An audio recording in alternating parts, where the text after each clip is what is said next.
How was your meeting with a celebrity? People who won a contest to meet or go on a date with a celebrity, what was it like? Thanks to winning a radio contest, I was able to meet several of the actors from Back to the Future. It was during their 25th anniversary tour of the film. Christopher Lloyd unfortunately didn't look like himself due to illness, but Leah Thompson turned out to be such a cutie in person. When I was 12, I won a contest to play video games with Linkin Park before their concert. Specialized video game buses were set up at the venue. I was asked to wait outside while security escorted the band out. In the end, the only band was Rob, the drummer, and my brother-in-law and I just chatted with him outside the bus for about 10 minutes. Then he left. Oh, cool move from Rob. I just imagined backstage the manager begging one of them to come out and talk to the guys, and Rob saying, "Yeah, sure," while the rest of them leaked. From what I understand, Chester was also supposed to come out with Rob, but he wasn't feeling well. Rob turned out to be a really cool dude. I wish I had a picture of him together. Me and my brother won the contest, and I got to spend a day in LA with Donald Faison, Turk from Scrubs. Scrubs was one of my all-time favorite shows, so I was really excited to go. Donald turned out to be a cool guy. He even let my brother and I do an eagle with him. Also, because it was the last day of filming that season of The X's he was on, he took us on the after party and we hung out with Wayne Knight, Newman from Seinfeld. I was given a VIP pass during filming, and Donald told everyone that I could basically do whatever I wanted. Namely, walk around the set, meet the cast and crew, and eat the food they had there. It was one of the coolest experiences of my life. Donald was very cool to receive us and turned out to be a simple and sincere person. My only regret is that we didn't get to spend more time with him. In the early 2000s, when the Spice Girls were very popular, they came to our city with a concert. A local radio station held a contest where you could win breakfast with the Spice Girls. I was a young teenager at the time. I stayed home that day because I was sick. For fun, I decided to call the radio station and try to win the contest. And I won. The radio asked for my address and told me that a tour bus would be arriving at my house in an hour. I was really nervous because the Spice Girls were about to come to my house and I was all alone. Mind you, I am the shyest person you could ever meet, and yet I had a bus full of hot girls from a popular band coming to my house. And so the bus finally arrived, only it turned out it wasn't the Spice Girls at all. 4 older women who called themselves the Spice Girls and worked as cooks came to my house. They ended up making me eggs and pancakes and toast right at the back of the bus. It was the weirdest, most embarrassing experience of my life, and no one but me saw it. What was the food like in the end? Was it good? 4 elderly women. Of course they made him a bombshell breakfast. Won the opportunity to meet Lenny Kravitz backstage, right before one of his Australian concerts. It was amazing. The tour manager came to pick us up right after the Cranberries ended and took us backstage. We stood there and waited, and there was a whole bunch of their traveling suitcases next to us. Next to us was the door to the Wolf Slayer. That's the name of the Wolfmother rock band's dressing room. The Wolfmother's guys entertained us by pacing back and forth, going in and out of the Wolf Slayer in various states of drug-induced stupefaction. When Lenny came out of his dressing room, he looked so relaxed, as if he had taken diazepam. I'm pretty sure he was meditating or something, though there was also some woman in the dressing room who I figured was his makeup girl. The dude was shorter than I thought he was, and he gave off some kind of exotic smell.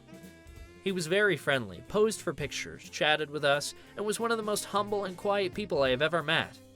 Afterwards, he came out on stage and gave us some heat. Yeah, meditated. Yes, I also had such a moment in my life, and it happened quite by accident. It was 1987. Me and my friend were sitting at her house. We were listening to the radio, and suddenly the DJ announced that he was raffling off 2 tickets to a concert. I called, and damn, I won them. The concert was the following weekend. The DJ said he would be playing his set at a hard rock bar that day, where I could come and pick up the tickets. Okay, great, we'll pick up the tickets, grab a bite to eat, and get something to eat before the concert starts.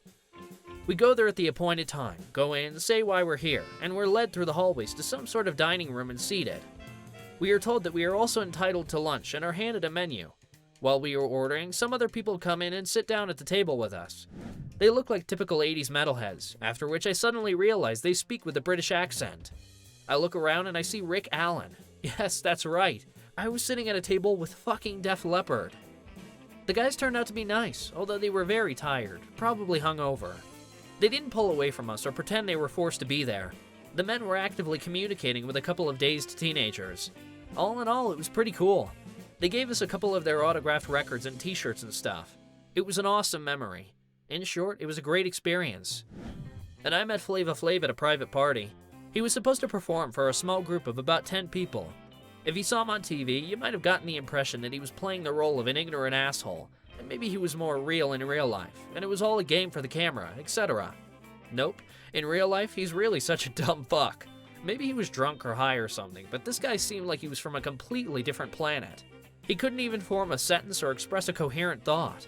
And he was paid for this event, so everyone thought that the artist would perform to the best of his ability, like in a concert.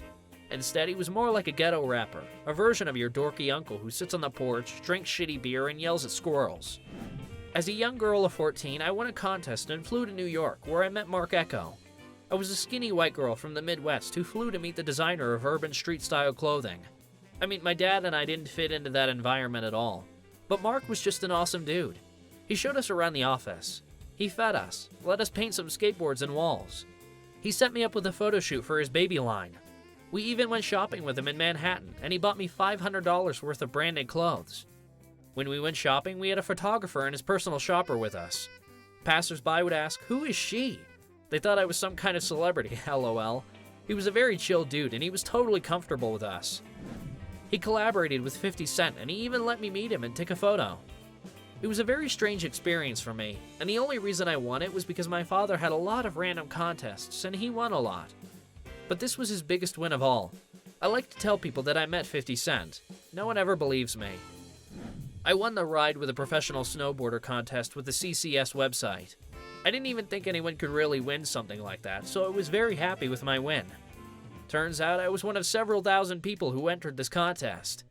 I had the opportunity to take one person with me, so I took my cousin to fly with him to Los Angeles to go snowboarding.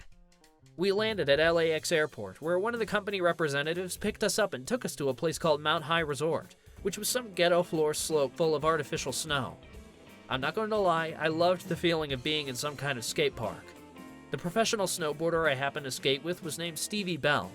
He turned out to be a great guy, totally sincere. I didn't get the feeling for a second that he was trying to be nice to us. I felt like I was just chatting with one of my friends. 10 out of 10. I would do it again. Back in the 90s, my sister was desperately trying to call, at least she dialed 100 times, a radio station to win tickets to see the Backstreet Boys. At the same time, she listened to the radio to see if there was already a winner. Unfortunately, the radio announced the winner, and it wasn't my sister. However, the winner's voice sounded familiar to her, and then she realized her best friend was on the radio. I don't like the Backstreet Boys. I won this contest solely for my best friend. So my sister ended up getting the opportunity to hang out with the Backstreet Boys. I will always be jealous of her. Changed. 20 years later, they're still best friends. At that meeting, my sister, being obsessed with AJ, grabbed his hand and he looked at her with an incomprehensible look like on a little girl. Then they played a few songs and that was the end of it. When I was young, I was friends with a girl and her brother. Suddenly, their mother died of cancer. They were young at the time. A little while later, the school announced a short story contest that was held all over the country, and the prize was a visit to the Harry Potter set in Europe, and a meeting with J.K. Rowling herself and some of the cast members. The theme of the story was roughly, if anything in the magical world of Harry Potter could become reality at your will, what would it be and why? Trying to cope with the pain of her mother's death, my friend wrote a story about how she wished she could get a potion that could bring her mother back, or let her see and talk to her again. A few weeks went by and she got word that out of thousands of entries, hers was the best. A friend had won the contest. She got everything she was promised, a tour of the set and a celebrity meet and greet. I remember when she returned, she showed us pictures of her entire trip. You could see in the pictures how friendly everyone there was to her. Thanks so much for watching. Feel free to write your similar stories in the comments below the video, and don't forget to check out our other episodes. Bye!